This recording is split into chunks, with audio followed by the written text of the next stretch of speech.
at Duluth, 67 at Hibbing, and 6...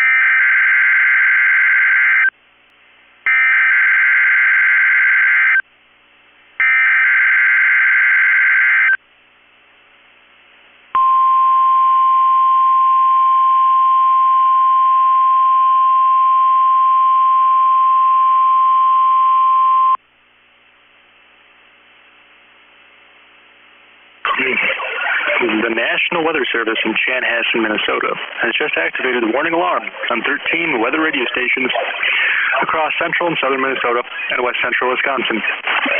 During dangerous weather situations, these specially built radios are automatically activated to warn for the hazard. Tests of these radios are normally conducted by the National Weather Service in Chanhassen every Wednesday at 1 p.m. If severe weather threatens the area near normal test time, the test will be postponed until the next good weather day.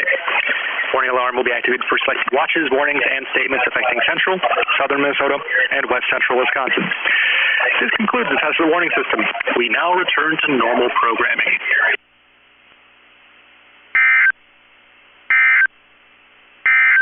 This is weather radio station KEC65 Minneapolis.